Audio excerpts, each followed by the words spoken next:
بسم اللہ الرحمن الرحیم، السلام علیکم۔ آج 2 اپریل ہے، میرے ساتھ ہیں عیسیٰ نقوی اور میں ہوں کرامت مغل۔ آج نقوی صاحب وزیر اعظم کی سربراہی میں اتحادی جماعتوں کا بہت طویل اجلاس ہوا ہے، کافی اہم فیصلے کیے گئے ہیں۔ یہ حکومت کا ارادہ کیا نظر آ رہا ہے؟ اچھا، آپ کو لگتا ہے کہ یہ اتحادی جماعتوں کا اجلاس تھا؟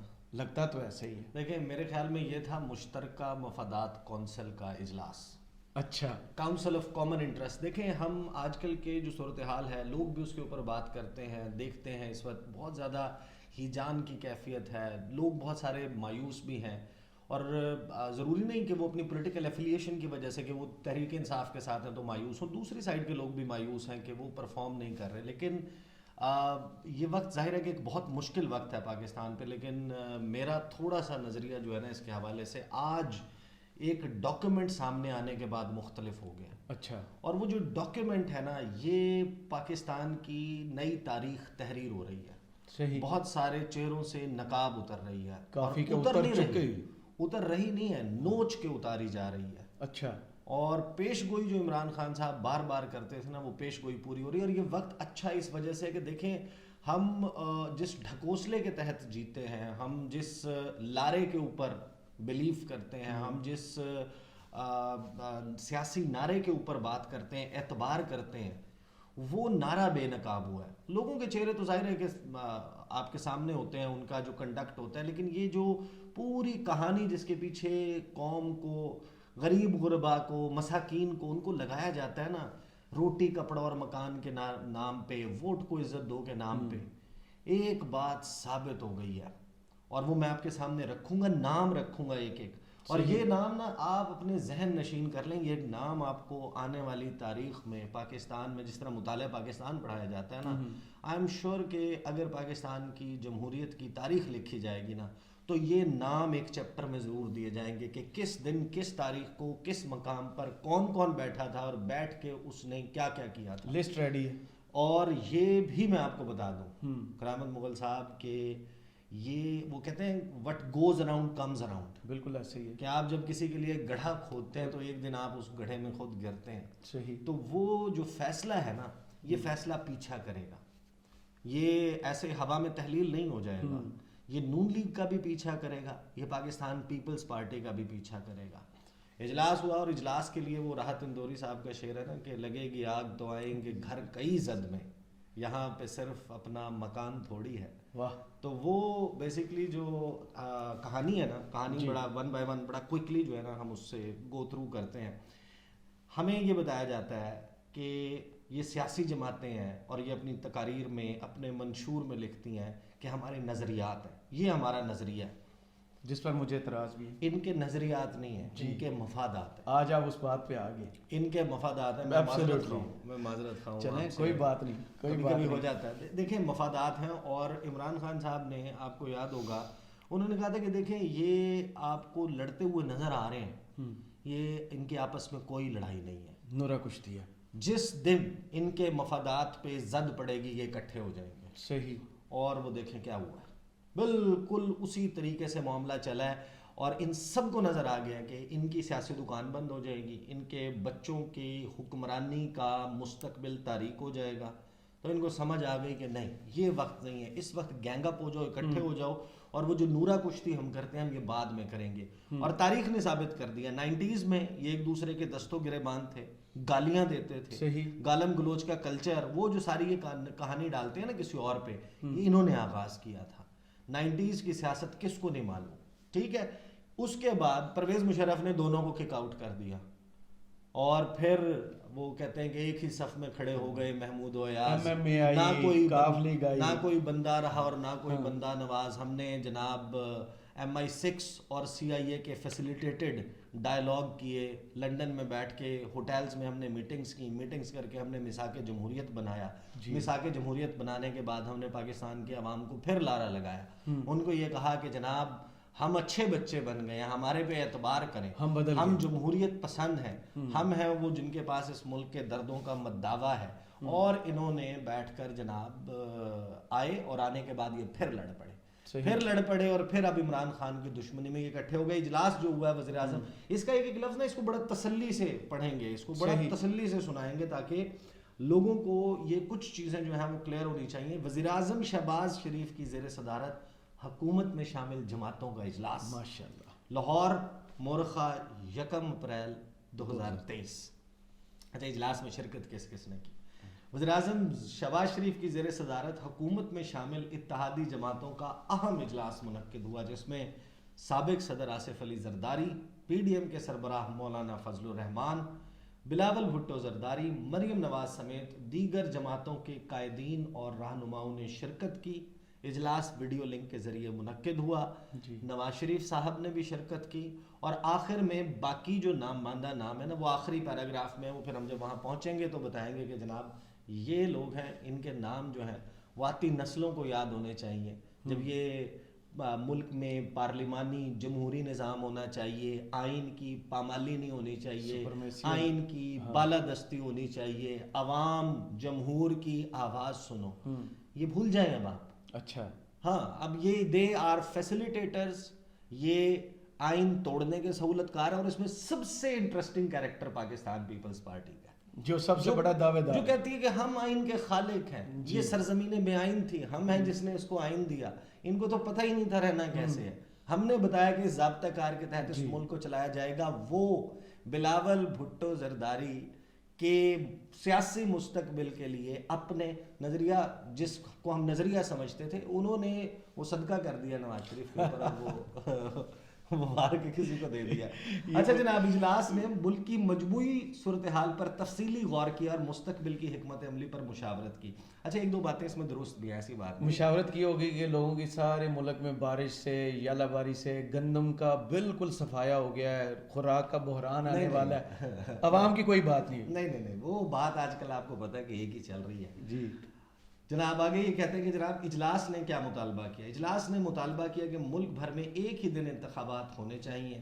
یہ غیر جانبدارانہ, شفاف اور آزادانہ انتخابات کے انعقاد کا بنیادی دستوری تقاضا ہے, جس سے انحراف ملک کو تباہ کن سیاسی بحران میں مبتلا کر دے گا.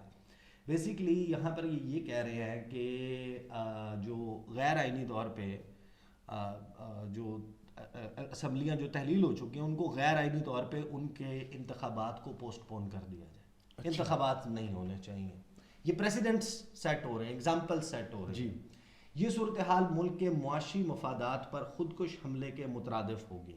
مطلب اگر اکٹھے بھی انتخابات ہو جاتے ہیں اکتوبر میں, اور 6 months ڈاؤن دا لائن, 6 ماہ کے بعد کسی وجہ سے کسی ایک صوبے کی اسمبلی تحلیل ہو جاتی ہے, تو ان کے دلائل کے مطابق اس کے بعد اگلے 4.5 سال تک وہاں پر نگران حکومت قائم رہنی چاہیے, کیونکہ اس وقت انتخابات صاف اور شفاف نہیں ہو سکتے. گوئنگ بائی دس لاجک, ٹھیک ہے. تو انہوں نے یہ بتا دیا کہ آئین اور وہ سب سائڈ پہلی چیز آئین کے اصل کہانی ہے, مخالف سمت میں نکل اصل کہانی ہے انتخابات ہو گئے تو عمران خان ان کو کھا پی جائے گا, نظر آ رہا ہے نا ان کو. آگے دیکھیں چلے جناب. اجلاس نے واضح کیا کہ لشکر اور جتھوں سے ریاستی اداروں پر حملہ آور ایک جماعت کے دباؤ پر پورے ملک کا سیاسی اور آئینی مستقبل میں مستقل سیاسی اور آئینی بحران پیدا کرنے کی سازش کسی صورت قبول نہیں کی جائے گی. اچھا, وہ سازش کر رہے ہیں جو کہہ رہے ہیں کہ آئین کے مطابق انتخابات کا مطالبہ جو ہے وہ سازش کہلائے گا آج کے بعد سے. صحیح. بدقسمتی سے ایک انتظامی معاملے کو سیاسی اور آئینی بحران بنا دیا گیا ہے. انہوں نے بنایا ہے, یہ انتظامی معاملہ تھا, اس الیکشن کی طرف جانا چاہیے تھا, اور انہوں نے اس کو خود سیاسی اور آئینی بحران بنایا. تو یہ کنڈیم کر رہے ہیں جناب بیسیکلی پاکستان تحریک انصاف کو. معاشی, سیکیورٹی, آئینی, قانونی اور سیاسی امور کو نظر انداز کرنا ریاست کے مفادات سے لا تعلقی کے مترادف ہے. یعنی کہ آج کے بعد پاکستان کی تاریخ میں ان جماعتوں کے مستقبل میں 10 years, 15 years, 20 years down the line کوئی بھی حکمران, اتحاد یا جماعت یہ فیصلہ کر سکتی ہے, اپنے لگائے ہوئے فائنانس سیکٹری کو کہہ سکتی ہے کہ الیکشن کمیشن کو کوئی پیسے نہیں ہیں, وہ یہ کہہ سکتی ہے. ہاں, وہ یہ اپنے لگائے ہوئے ڈیفنس سیکٹری کو کہہ سکتی ہے. یا آپ کو 4 یا 6 لوگوں کا گٹھ جوڑ چاہیے نا ٹوٹل. آپ کو 2-3 آپ کو ہائر رینکس میں آپ کو جو ٹاپ ملٹری آفیشلز ہیں وہ چاہیے اپنے ساتھ, اور 1-2 بندہ آپ کو سپریم کورٹ میں چاہیے, 1 بندہ الیکشن کمیشن میں چاہیے, یا سپریم کورٹ میں نہ بھی ہو. الیکشن کمیشن میں چاہیے، خود آپ حکومت میں بیٹھے ہوئے ہیں، آپ بلا شرکت غیر فار ایور آپ گورنمنٹ کر سکتے ہیں. یہ وہی نون لیگ ہے جو کچھ عرصہ پہلے کہتی تھی کہ انتخابات میں فوج کی سیکورٹی بھی ہمیں نہیں چاہیے. آج وہ کہہ رہے ہیں. اچھا یہ میں آپ کو ایک بات بتاؤں، جو سیکورٹی والا معاملہ ہے، آپ کو پتہ ہے کہ جب آپ انڈکٹ ہوتے ہیں فورسز میں اور آپ وہاں سے ریٹائر ہو جاتے ہیں، ارلی ریٹائر ہوتے ہیں لوگ، یہ ینگ ایج میں ریٹائر ہوتے ہیں، یہ کوئی 60 سال کی ایج میں تھوڑی ریٹائر ہوتے ہیں. ان کا جو معاہدہ ہوتا ہے نا، جو ان کا کانٹریکٹ ہوتا ہے، اور یہ جب once a soldier always a soldier, صحیح، اور آپ کو کبھی بھی کال آف ڈیوٹی پہ رسپونڈ کرنا ہے. جب آپ کو ریٹائرڈ فوجیوں کی ضرورت پڑے گی اس ملک کو، آپ کا ملک ایک چھوٹے سے آرڈر کے اوپر ان سب کو طلب کر سکتے ہیں، اور وہ ڈیوٹی باؤنڈ ہے، وہ آئیں گے. ان میں محنتانہ آپ دیں گے، سب کچھ کریں گے، لیکن اگر ان کو محاذ جنگ پہ بھیجنا ہے، ان سے کوئی ڈیوٹی لینی ہے، تو یہ کوئی راکٹ سائنس نہیں ہے. آپ آج کہہ رہے ہیں کہ آپ کے پاس سیکورٹی پرسونل موجود نہیں ہے. مجھے کل جو ہے وہ اس بات کا علم ہوا کہ اس سے پہلے بھی ماضی میں بھی آپ ریٹائرڈ فوجیوں کو بلا کے ان سے سروس لیتے رہے. صحیح. تو اب کیا کس بات، ہنر تو نہیں بدل سکتا جناب. آگے چلتے ہیں جناب. ریاستی مفادات سے لا تعلقی کا مترادف ہے، خاص مقصد اور جماعت کو ریلیف دینے کی عجلت سیاسی ایجنڈا دکھائی دیتا ہے. اچھا یہ سب ایک بہت ہی ایبسرڈ، بہت ہی ویک، کمزور دلیل ہے. ہر ایک پہ تبصرہ کرنے کے بجائے کوئکلی گو تھرو کروں گا. ججز والی بات ہے، سپریم کورٹ والی، دیٹ از ویری امپورٹنٹ. خاص مقصد اور جماعت کو ریلیف دینے کی اجلت سیاسی ایجنڈا دکھائی دیتا ہے. یہ آئین و قانون الیکشن کمیشن کے اختیار کے بھی منافی ہے. آئین کے آرٹیکل 218(3) سمیت دیگر دستوری شکوں کے تحت انتخاب کرانا الیکشن کمیشن کا دائرہ اختیار ہے، لیکن وہ دائرہ اختیار یہ ہے کہ 90 دن میں الیکشن کرانا. جی، یہ نہیں ہے کہ الیکشن کمیشن کا دائرہ اختیار ہے، سکندر سلطان راجہ کہے تو 10 سال الیکشن نہیں ہوں گے. یہ اس سے بڑا جھوٹ، اس سے بڑی آئین کے خلاف ورزی کوئی نہیں ہے. یہ بالکل بکواس ہے جو یہاں پر لکھا ہوا ہے. سپریم کورٹ کو آئین کے تحت ایک آزاد اور خود مختار الیکشن کمیشن کے اختیار میں مداخلت نہیں کرنی چاہیے. جب سپریم کورٹ آف پاکستان اندھا بن کے ایسے ہاتھ ہلانے لگ جائے کہ ہمیں تو نہیں سمجھ آ رہی کیا کرنا ہے، تو مطلب سپریم کورٹ کوئی تو ہوگا نا جو اس کو کہے گا کہ نہیں، to correct the things, course آپ یہ رکھیں، اس طریقے سے جائیں. آپ حکومت کی بی ٹیم بن کر مت کھیلیں. جب آپ خود ایک آئینی ادارہ جو ہے اس کا جھول واضح طور پر حکومت کی گود کی طرف نظر آئے گا، تو پھر ظاہر ہے لوگ سوال کریں گے نا. تو یہ آگے چلتے ہیں جناب. یہی فیصلہ سپریم کورٹ کے 4 معزز جج صاحبان از خود نمبر 2023-1 میں دے چکے ہیں. اچھا یہ وہ جو 9 ممبر بینچ بنا تھا نا، اس کی کہانی کیونکہ ہم بہت دفعہ کر چکے ہیں. 4-3 ہاں کہ یہ 4-3 سے یہ ان کا 4-3 والا، اس کو چیلنج نہیں کیا انہوں نے، اس کو چیلنج نہیں کیا کیونکہ پتا تھا ول اسٹینڈ ایکسپوز. ایک دن پہلے پالیٹکس کر رہے ہیں. آگے چلتے ہیں جناب. اجلاس چیف جسٹس کی سربراہی میں جسٹس اعجاز الحسن اور جسٹس منیب اختر پر مشتمل 3 رکنی بینچ پر عدم اعتماد کرتا ہے اور تقاضا کرتا ہے کہ از خود نوٹس نمبر 2023-1 کے 4 رکنی اکثریتی فیصلے کو مانتے ہوئے موجودہ عدالتی کارروائی ختم کی جائے. افسوسناک امر یہ ہے کہ سپریم کورٹ کے چیف جسٹس اقلیت کے فیصلے کو اکثریت کے فیصلے پر مسلط کرنا چاہتے ہیں. یہ طرز عمل ملک میں ایک سنگین آئینی اور سیاسی بحران ہی نہیں بلکہ آئین اور مروجہ قانونی طریقہ کار سے انحراف کی واضح مثال ہے، جو ریاست کے اختیارات کی تقسیم کے بنیادی تصور کی بھی کھلی خلاف ورزی ہے. اچھا میں آپ کو اس میں یہ بتا دوں، یہ جو 3 نام لکھے ہوئے اور بار بار نام لکھ کے یہ کیا، یہ بیسیکلی پریشرائز کرنے کا ٹیکٹک ہے. یہاں پر ان کے لیے بہت آسان ہوتا ہے. دیکھیں آپ اس ملک کی جو سمسیا ہے نا، جو پرابلم ہے، جو اصل مسئلہ ہے، اس کو حل کر دیں. آپ اپنے منہ سے بول کے کہنا کہ آپ وہ جماعتیں ہیں جو انتخابات نہیں چاہتے، مطلب یہی ہے نا کہ یہ 3 ججز کہہ دیں گے کہ انتخابات کروا دیں. آپ یہاں پر لکھیں اور آپ کہیں کہ جناب نہیں انتخابات نہیں کروانا، ہمیں ڈر لگتا ہے، ہمیں ڈر لگتا ہے، کہہ دینا نہیں، اس سے بہادری کا بیانیہ خراب ہو جائے گا. آگے چلے جناب. اجلاس نے سوال اٹھایا کہ سپریم کورٹ کے سینئر ترین جج جسٹس قاضی فائز عیسیٰ کی سربراہی میں بینچ نے 184(3) کے تحت تمام مقدمات کی سماعت روکنے کا حکم دیا ہے. متضاد عدالتی فیصلوں سے ناقابل عمل اور پیچیدہ صورتحال پیدا ہو چکی ہے. جسٹس قاضی فائز عیسیٰ بینچ کے فیصلے کا احترام کرنا بھی سب پر لازم ہے. اچھا فرینکلی اسپیکنگ جسٹس قاضی فائز عیسیٰ کو اب اس کے حوالے سے نا کلیریفیکیشن دینی چاہیے، جیسے چیف جسٹس صاحب نے کل کلیریفیکیشن دی، کیونکہ یہ جو سیاسی جماعتیں ہیں، پی ڈی ایم جو ہے وہ بیسیکلی ان کو اپنا مشترکہ اپنا جج قرار دے رہی ہے.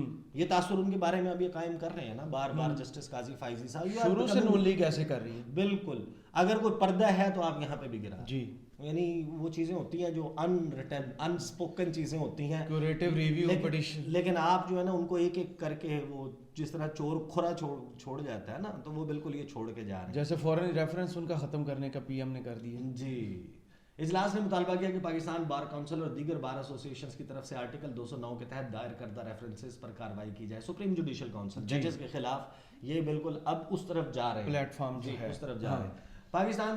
اچھا اس کے بعد اجلاس نے یہ جناب اجلاس نے واضح کیا کہ جسٹس اعجاز الاحسن تو پہلے ہی اس مقدمے میں رضاکارانہ طور پر بینچ سے الگ ہو چکے تھے, لہٰذا وہ موجودہ بینچ کا حصہ نہیں ہو سکتے. اس بابت جسٹس منصور علی شاہ اور جسٹس جمال خان مندوخیل کے آرڈرز واضح ہیں, یہ سب کچھ ریکارڈ پر بھی موجود ہے. اجلاس نے چیف جسٹس پاکستان سے مطالبہ کیا کہ وہ سپریم کورٹ کے بینچز میں اٹھنے والی اختلافی آوازوں کو ادارے کے سربراہ کے طور پر سنیں اور فل کورٹ اجلاس کا انعقاد کریں تاکہ ون مین شو کا تاثر ختم ہو. ڈائریکٹ اسالٹ, ڈائریکٹ حملہ on chief justice of Pakistan. Number 2, یہ بالکل اس وقت یہ کہانی جان بوجھ کے, یہ اس کو کہتے ہیں انٹلیکچوئل ڈس آنیسٹ. ان کو پتہ ہے, ان کو معلوم ہے بھائی وہ 9 رکنی بینچ سے علیحدہ ہوئے تھے, اس کے بعد ایک نیا بینچ کانسٹیٹیوٹ کیا گیا, اس کے بعد اب جمعے کے روز ایک نیا بینچ کانسٹیٹیوٹ کیا گیا, 2 لوگوں کے چھوڑنے کے بعد فریش بینچ, نیا بینچ ہے, 3 رکنی بن گیا. یہ وہ بینچ نہیں ہے. تو آپ کیسے اس بینچ سے اگر علیحدہ ہو گئے تھے تو بھائی ایک نیا بینچ ہے, اس سے علیحدہ ہو جائے تو پھر اس کے بعد پتہ انہیں سارا ہے, علیحدہ بات آ جائے گی. اجلاس نے آرٹیکل 63 کے معاملے پر 3 رکنی فیصلے کو سیاسی عدم استحکام کا باعث قرار دیا, جس کے ذریعے آئین کو ری رائٹ کیا گیا. اچھا یہ جو ہے نا, یہ وہ فیصلہ ہے کہ ووٹ کس کے کہنے کے اوپر, پارٹی سربراہ جو ہے وہ قائد ہے, اس نے یہ فیصلہ کرنا ہے یا پارلیمانی پارٹی آلریڈی تھا, لیکن وہ ووٹ خارج کرنے کا پہلے یہ اس کا ریفرنس ہے. اجلاس نے یہ بھی قرار دیا کہ اعلیٰ ترین عدالت کی سوچ میں تقسیم واضح نظر آ رہی ہے, لہٰذا عدالت عظمیٰ کو متنازع سیاسی فیصلے جاری کرنے سے احتجاج کرنا چاہیے. مطلب وہ احتراز کرنا چاہیے. اور یہ کیا کر رہے ہیں جی, بیسیکلی یہ کہہ رہے ہیں کہ ایسے سیاسی فیصلے کرنے سے گریز کرنا چاہیے جو ہمیں سوٹ نہیں کرتے, ہمارے خلاف ہو. مطالبہ کیا گیا, یعنی ڈائریکٹلی کہہ رہے ہیں نا کہ یار وہ فیصلے کرو جڑے سانو سوٹ کر سامنے, تاکہ تسی بھی صحیح چیف جسٹس لگو. اور یہ وہ حکومت ہے جو انہی ججز, 3 یہی ججز ہیں جن کے نام لے رہے ہیں, انہی ججز کے سو موٹو کے تحت لیے گئے فیصلے پر وجود میں آئی. یس, وجود میں آئی.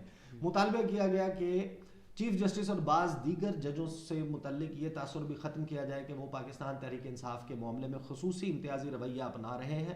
یہ بھی واضح کیا کہ سیاستدانوں کو مل بیٹھ کر فیصلے کرنے کی ہدایت کرنے والے خود تقسیم ہیں, انہیں آپ اپنے اندر بھی اتحاد اور اتفاق پیدا کرنا چاہیے. مطلب آپ اندازہ لگائیں کہ اگر یہی بات عمران خان صاحب کہہ دیں کہ یہ ججز, یہ جو 7 ججز ہیں, یہ 8 ججز ہیں, ان کو اپنے اندر سے یہ تاثر ختم کرنے کی ضرورت ہے, یہ تاثر ختم کریں کہ یہ نون لیگ کا جج ونگ ہے. مطلب آپ اندازہ لگائیں, یہ بیسیکلی بات کی گئی ہے, یہ مان رہے ہیں, یہ بات کی گئی ہے یہاں پہ کہ تحریک انصاف. تو بھائی تحریک انصاف اگر یہ کہہ دے کہ نون لیگ کا جج بینچ ہے یا جج ونگ ہے, تو پھر آپ اندازہ لگائیں کہ کیا اس وقت کیا وبال پیدا ہوگا. ویسے معذرت کے ساتھ سوشل میڈیا پہ چلتا تھا لاہور ہائی کورٹ, نہیں لاہور ہائی کورٹ, لوہار ہائی کورٹ. وہ مذاق ہوتا تھا, مذاق اڑاتے تھے لوگ, اس پر بھی تنقید کرتے تھے. بہت طویل ہو جائے گی, جلدی سے آگے چلیں. وفاقی وزیر قانون سینیٹر اعظم نذیر تارڑ نے اجلاس کو آئین کے آرٹیکل 184(3) کے تحت پارلیمنٹ سے ہونے والی قانون سازی سے متعلق آگاہ کیا اور سپریم کورٹ میں معزز جج صاحبان کے درمیان اختلافی فیصلوں اور بینچوں کے اجرا سے پیدا ہونے والی صورتحال پر بریفنگ دی. ٹھیک ہے, تو اب اعظم نذیر تارڑ صاحب کا آپ کو پتہ ہے نا, بس چھوڑے آگے چلے. اجلاس نے پھر تارڑ ہی ہیں 97 اور پھر تارڑ ہی ہیں. اجلاس نے پارلیمنٹ کی حالیہ قانون سازی کی بھرپور تائید کی اور کہا کہ اس قانون سازی سے انصاف کی راہ میں حائل رکاوٹیں دور کر دی گئی ہیں, جبکہ عوام الناس سے this is what I agree with جی اس اعلامیے میں جی یہ جو قانون سازی ہے نا, اس کو ہونا بیسیکلی 2/3 کے ساتھ آئین میں تبدیلی ہونی چاہیے تھی. اور یہ جو اختیار ہے بینچ کی فارمیشن کا, اور اس بینچ کی فارمیشن جو ہے اس کے لیے بھی ایک کمیٹی بن جائے, اس میں بھی کوئی مذائقہ نہیں ہے, اپیل کا حق ہو, اس میں بھی کوئی مذائقہ نہیں ہے. یہ وہ چیزیں ہیں جو ہونی چاہیے. وہ ہونی چاہیے کس وقت؟ وہ ہوتا ہے کہ جب آپ وار ٹائم پہ کچھ کرتے ہیں اور پیس ٹائم پہ کچھ کرتے ہیں, دونوں کے مطالب مختلف ہوتے ہیں. جس وقت آپ کا یہ الیکشن کا کیس گیا ہوا ہے نا, ان کی طرف سے باہر ٹائم ہے, تو اس وقت جب آپ یہ فیصلہ کریں تو آپ کا نیت صاف نظر آ رہا ہے نا, میلافائڈ انٹینشنز ہیں آپ کی. یہ جناب انہوں نے کہا ہے پارلیمنٹ کی رائے کو احترام کرنا چاہیے. وزیر خزانہ اسحاق ڈار نے اجلاس کو ملک کی معاشی صورتحال پر بریفنگ دی. غربت کا رونا رویا ہوگا, خزانہ خالی, آئی ایم ایف مان نہیں رہا, بس آگے چلیں, یہی باتوں میں ویسے زبانی پتہ ہے. آخری 1 مہینے میں خوشخبری سنائیں گے. آخری بات جو میرا خیال ہے کہ پاکستان کی ٹیکسٹ بکس میں آنی چاہیے جی, مستقبل میں, دس از این انٹرسٹنگ ٹائم. میں نے آغاز میں کہا تھا کہ یہ مشکل وقت ہے, بہت مشکل وقت ہے. لوگ جو ہیں وہ ہیجان میں مبتلا ہیں, لیکن یہ بہت اچھا وقت ہے. اس سے وہ کوئی رہ تو نہیں گیا جی ٹھیک ہے نا. تو اس سے صحافی بڑے بڑے جمہوریت کے چیمپئن جلیت صحافی سر، جلیت صحافی، جمہوریت کے دعوے دار چیمپئن، آئین کے دائی، ان کے چہروں سے نقاب نوچ کے اتارا گیا ہے. جی اس میں اسٹیبلشمنٹ ایکسپوز ہوئی ہے، اس میں ہمارے جو Election Commission of Pakistan exposed ہوئے، اس میں جج ایکسپوز ہوئے، اس میں وہ سیاسی جماعتیں جو بڑی دعوے دار جمہوریت کے چیمپئن بنتے ہیں، جو یہ کہتے ہیں کہ جناب ہم تو آئین کی بالادستی کے اوپر یقین رکھتے ہیں، کیا آئین جو جو ہے آنسو بہاتے تھے یہ سب سے فلور پہ، یہ سب سے مقدس دستاویز ہے. جب یہ لوگ تقاریر کرتے ہیں، یہ کہتے ہیں میں قومی اسمبلی میں کھڑا ہوں، یہ اوپر اللہ پاک کے نام لکھے ہوئے ہیں اور ان کو گواہ بنا کے اور آئین کی اس مقدس کتاب کو گواہ بنا کر میں یہ کہتا ہوں. یہ اس طرح شروع کرتے ہیں، کل کو کس منہ سے اٹھائیں گے؟ نام سن لیں، نام ظاہر ہے کہ ضرور ہونے چاہیے. اجلاس میں ایم کیو ایم کے ڈاکٹر خالد مقبول صدیقی، امین الحق، سردار اختر مینگل، ہاشم نوتزئی، ڈاکٹر عبد المالک بلوچ، محمد طاہر بزنجو، محمود خان اچکزئی، شفیق ترین،